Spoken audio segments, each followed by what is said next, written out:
सचिव संजय दत्त ने की बैठक। विधानसभा चुनाव की रणनीति को लेकर हुई चर्चा।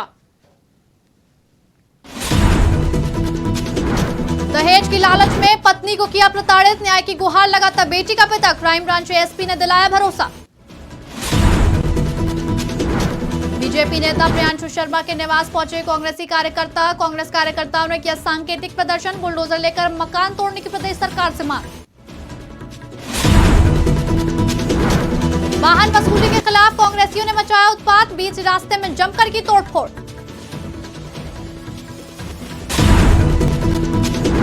कार्यकर्ताओं साथ साइंस कॉलेज पहुंचे दीपक जोशी। अव्यवस्था देख जनप्रतिनिधियों पर भड़के जोशी। कहा कमीशन के चक्कर में लिया गलत निर्णय।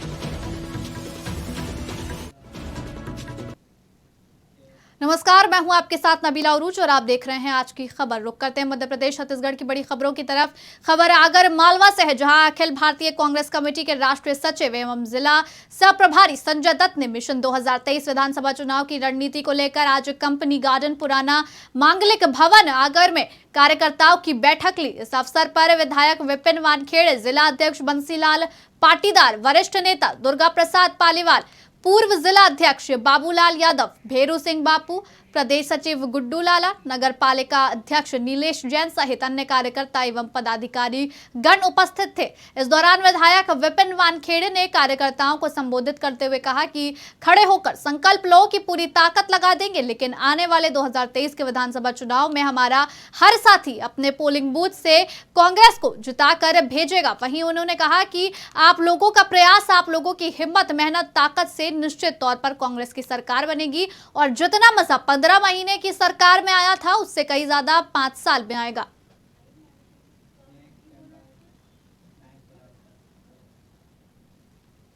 खबर ग्वालियर से है, जहां एक बुजुर्ग पिता अपनी बेटी को न्याय दिलवाने के लिए प्रशासन से न्याय की गुहार लगाने पहुंचा। उसकी बेटी की यह दशा करने वाला कोई और नहीं, उसका पति है, जो दहेज के लालच में इतना अंधा हो गया कि अपनी पत्नी को इतना पीटा कि वो पैरालिसिस का शिकार हो गई। पुलिस के वरिष्ठ अधिकारी उस पीड़ित महिला और पिता की शिकायत सुनने के लिए अपने कक्ष से जनसुनवाई छोड़ उनके पास पहुंच गए। इस मामले में जनसुनवाई के दौरान पीड़िता और उसके परिजनों को crime branch ASP Rishikesh Meena ने भरोसा दिलाया है। आरोपी के खिलाफ सख्त एक्शन लिया जाएगा और इस मामले में जिसकी भी भूमिका संदिग्ध होगी उसके खिलाफ भी कार्रवाई की जाएगी।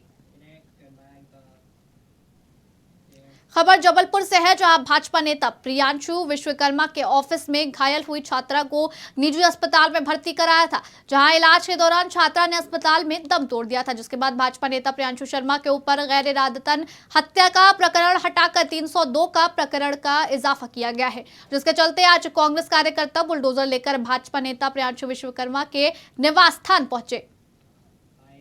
उसमें साफ स्पष्ट तौर पर भारतीय जनता पार्टी के नेता का आप देख सकते हैं फ्लैक्स लगा हुआ है, बकायदा कमल की फोटो है, उसमें पार्टी का नाम दिया हुआ है। बीजेपी जब उनके पास में हम देखते हैं ऐसे ही नेता है, कभी कोई रेप करता है, कभी कोई किसी छात्र को परेशान करता है, कभी कोई हत्या करता है, और ऐसे गुंडों से और मवालियों से पार्टी भरी पड़ी हुई है। आज युवक कांग्रेस ये बुलडोजर लेकर इसलिए पहुंचा है कि हम जिला कलेक्टर महोदय और माननीय शिवराज सिंह चौहान, जिनका बुलडोजर गरीबों पर चलता है, एक समुदाय विशेष पर चलता है, और जब भी हम देखते हैं तो एक अपराधी की सजा उसके घर वालों को देते हैं। आज हमारा यहाँ पर ये सांकेतिक प्रदर्शन इस बात को शिवराज के लिए एक मैसेज है कि किसी भी अपराधी के घर वालों को परेशान करना उचित नहीं है। यदि कोई भी हत्यार उनके पार्टी में पूरे हत्यारों से भरी भारतीय जनता पार्टी है। आज हम जिला कलेक्टर महोदय और एसपी महोदय का इंतजार कर रहे हैं और बुलडोजर लेके आए हैं। जब तक कि कानूनी प्रक्रिया आगे नहीं बढ़ेगी तब तक हम यहाँ पे प्रदर्शन करते रहेंगे। खबर दुर्ग से है, जहां बाईपास रोड पर स्थित टोल प्लाजा में 7 पासिंग वाहनों से की जा रही वसूली के खिलाफ कांग्रेसी कार्यकर्ताओं ने बड़ी संख्या में पहुंचकर जमकर उत्पात मचाया। इतना ही नहीं, कार्यकर्ताओं ने जमकर तोड़फोड़ भी की। जवाब में मेरा आगे का ये चीज छुपा हुआ है। नहीं, यहाँ के सारे स्थानीय लोगों को CG07 वालों को 4 पहिया वाहन को पूरा टोल लिया जा रहा है। हम जो है संपूर्ण देश भर में जहाँ तक मेरी अपनी पर्सनल जानकारी है उसके हिसाब से सारे जगह स्थानीय लोगों को फ्री किया जाता है। इसके बाद बाइट को धीमी कर दिएगा, 2 लाइन है मेरी, उसके बाद फिर दूसरी बाइट है। रिक्वेस्ट किया, लोग मान ही नहीं रहे हैं। जवाब में मेरा आगे का ये चीज छुपा हुआ है। नहीं, यहाँ के सारे स्थानीय लोगों को CG07 वालों को 4 पहिया वाहन को पूरा टोल लिया जा रहा है। हम जो है संपूर्ण देश भर में जहाँ तक मेरी अपनी पर्सनल जानकारी है उसके हिसाब से सारे जगह स्थानीय लोगों को फ्री किया जाता है। हम लोगों ने शांतिपूर्वक तरफ से और पत्र के माध्यम से इन लोग को अनेकों बार रिक्वेस्ट किया, अनेकों बार लिखे, बट इन लोग मान ही नहीं रहे हैं। उपस्थित हुए हैं और नारेबाजी कर रहे हैं, उस पर हम अपना बल लेकर यहाँ पर उपस्थित हुए हैं और जिला प्रशासन के अधिकारी भी आए हुए हैं। उनकी जो मांगे थी वो शायद पूरी हो गई हैं, अभी उनसे वार्ता हो रही है, आंदोलन स्थगित कर रहे हैं। देखेंगे, अभी आकलन करेंगे जो भी चीज़ें हैं और अभी तो हम पहुँचे ही हुए हैं बल लेकर, चीज़ों को समझकर और तथ्यों को देखकर आवश्यक कार्रवाई की जाएगी। खबर देवास से है, जहां कांग्रेस नेताओं के साथ पूर्व मंत्री दीपक जोशी शहर से 12 किलोमीटर दूर जंगल में बनाए गए साइंस कॉलेज को देखने के लिए पहुंचे। वहां की अव्यवस्था और परेशानी को लेकर प्राचार्य व स्टाफ से बात की, विद्यार्थियों से चर्चा कर उनकी परेशानियां सुनी। उन्होंने कहा कि साइंस कॉलेज को वहां शिफ्ट किया गया जहां छात्र छात्राओं का पहुंचना संभव नहीं है, बिजली के कनेक्शन नहीं, फर्नीचर इधर उधर बिखरे पड़े हैं जो बारिश में खराब हो जाएंगे। और क्या कुछ कहा पूर्व मंत्री दीपक जोशी ने, आप भी सुनिए। विगत 3-4 दिनों से पेपरों में बड़ी मुखरता से ये बात आ रही है कि देवांश के जो साइंस कॉलेज की बिल्डिंग है उस पर ऐसी जगह शिफ्ट किया गया जहाँ पे छात्र छात्राओं को पहुँचना संभव ही नहीं है। और कहा जाता है कि विज्ञान मतलब विशिष्ट ज्ञान और विज्ञान में अंतर यही बताया जाए, लेकिन देवास का विशिष्ट ज्ञान यहाँ परिलक्षित होता है कि साइंस कॉलेज में बिजली नहीं, खाओ और खाने दो के नारे को चरितार्थ करने के लिए एसी लगा दिया गया, लेकिन बिजली का कनेक्शन नहीं। हम इकलेरा माता जी से आए हुए हैं और वहाँ से यहाँ तक भोपाल चौराहे तक हम बस से आ सकते हैं और वहाँ से आने के लिए हमको यहाँ पे कोई साधन नहीं है। यहाँ पे बिजली बहुत मतलब है बट बहुत ज़्यादा जाती है यहाँ पे। हम सुबह से आए, सुबह से लाइट नहीं है यहाँ पे और पानी की सुविधा नहीं है। पानी नहीं है, कैंटीन वगैरह नहीं है। कैंटीन वगैरह कुछ भी नहीं है यहाँ पे। नेट वगैरह की सुविधा नहीं है। नेट भी नहीं चलता है। 250 रुपये हो जाता है प्रतिदिन। और आने जाने का समय जो है वो सुबह से शाम तक का हो जाता है। 3 घंटे आने में और 3 घंटे जाने में लगते हैं। और कभी कभी तो हमारी बसें छूट जाती है तो उससे हमको प्रॉब्लम आती है।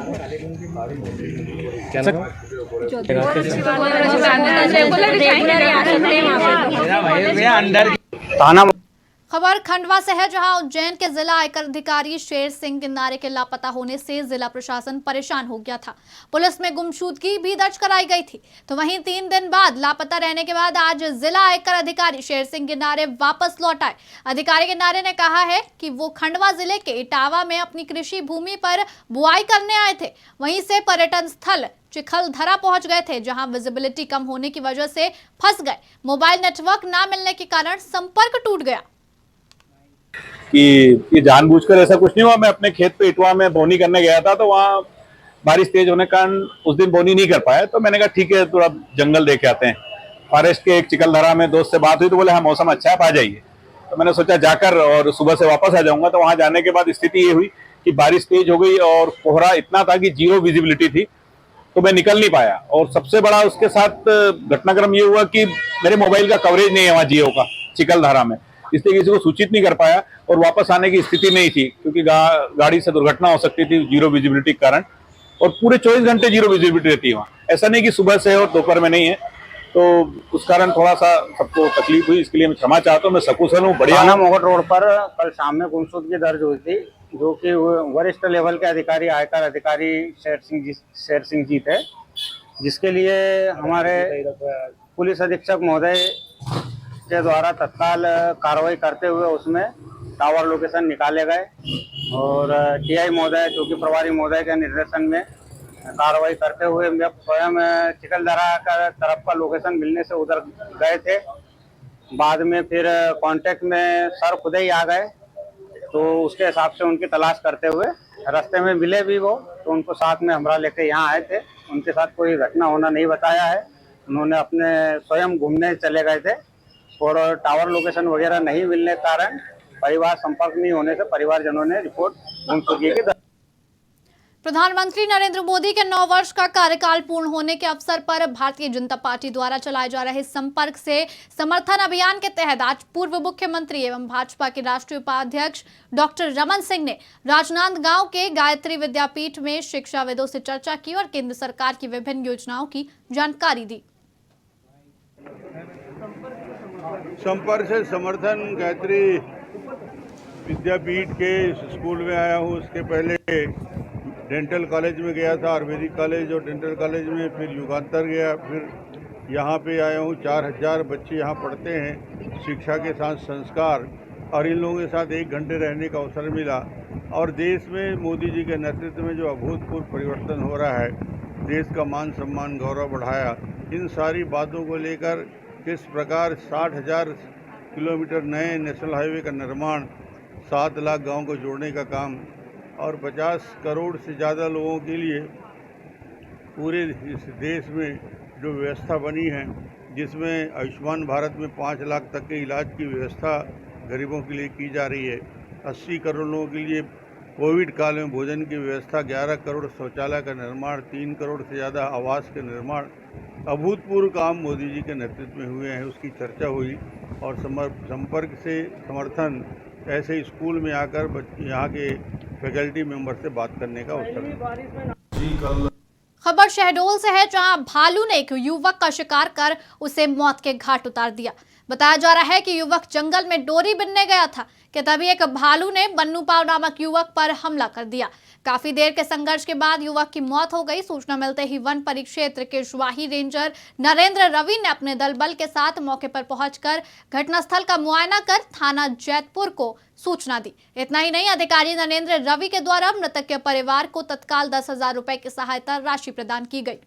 जी, कल दिनांक 26 तारीख को ग्रामीणों ने सूचना दी कि एक व्यक्ति को भालू ने मार दिया है, और सूचना मिलने पर हम लोग ग्राम पंचायत कुड़ेली पहुंचे, जहां पर कक्ष क्रमांक RF 1005 बीड कुड़ेली में एक नाले के पास मृत व्यक्ति मिला, जिसकी शिनाख्त की गई। तो उस व्यक्ति का नाम बन्नू पाव था।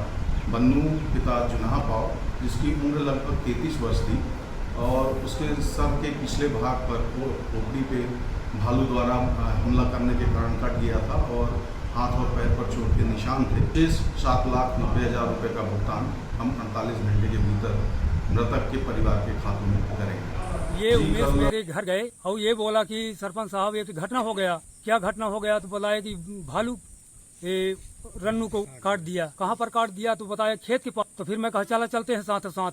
फिर हम दोनों लोग फिर उसको फोन किए बीट गार्ड को। बीट गार्ड बोला कि मैं टीम को फोन कर दिया हूँ, आप वहाँ स्थल पर पहुँचिए, टीम पहुँच रहा है। भालू बता रहे हैं सर। करीबन 8-9 बजे घटना ग्राम पंचायत कुड़े। खबर सुकमा से है, जहां कोटा एरिया कमेटी के नक्सल वेट्टी भीमा मंगनू कोसी सोडी दुला व अन्य नक्सलियों की उपस्थिति की सूचना पर जिला पुलिस एवं CRPF को नक्सल विरोधी अभियान के तहत उक्त स्थानों की ओर रवाना किया गया था। उक्त अभियान के दौरान आज दोपहर बोधगुबली गांव के जंगल में नक्सलियों द्वारा पुलिस पर घात लगाकर फायरिंग की गई, जिसका जवाब जवानों ने तुरंत गोलियां चलाकर दिया, जिसके बाद नक्सलियों को पीछे हटना पड़ा। नक्सल संगठन के सदस्य वेट्टी भीमा मंगूर कोसी सोड़ी दुला एवं अन्य की उपस्थिति की आज सूचना प्राप्त हुई, जिस पर से पुलिस अधीक्षक सुकमा के निर्देशन पे एक संयुक्त टीम, जिसमें DRG, जिला बल, CRPF 228 और 219 को रवाना किया गया। उक्त अभियान के दौरान बोधा गुबली के जंगल में पुलिस पार्टी पे नक्सलियों ने हमला कर दिया, जिसमें जवाबी कार्रवाई की गई। उस जवाबी कार्रवाई में एक नक्सली मृत हुआ। आसपास की तलाशी पे उसके पास से भरमार बंदूक एवं अन्य सामग्री प्राप्त हुई। उक्त नक्सली की पहचान सोड़ी दुला के रूप में की गई है, जो कि जनताना सरकार अध्यक्ष, एरिया जनताना सदस्य और एरिया एक्शन कमेटी सदस्य के रूप में की गई है। इस पर से शासन के ऊपर 2 लाख रुपए के इनाम घोषित किया गया। हमारी पूरी पार्टी सुरक्षित कैंप में लौट आई है और आगे वैधानिक कार्रवाई की जाएगी। खबर विदिशा से है, जहां चुनावी वर्ष में प्रदेश के मुख्यमंत्री अपनी सत्ता बचाने के लिए बहनों के सामने अपनी झोली फैलाते अभयदान मांगते नजर आए। इस कार्यक्रम में करोड़ों रुपए खर्च किए गए। क्षेत्रीय विधायक श्रीमती लीना जैन ने क्षेत्र के लिए सौगात मांगी, तो वहीं मुख्यमंत्री ने भूमि पूजन और शिलान्यास किए। मेरी बहनों, सावन का महीना आ रहा है और आज का कार्यक्रम ये केवल कार्यक्रम नहीं है, और मैं भी भाषण में नहीं आया था। मैं अपनी बहनों की जिंदगी बदलने के संदेश के साथ आया हूं। और बचपन से एक गीत मुझे बहुत अच्छा लगता है जो मैं कभी कभी गुनगुना लेता हूं।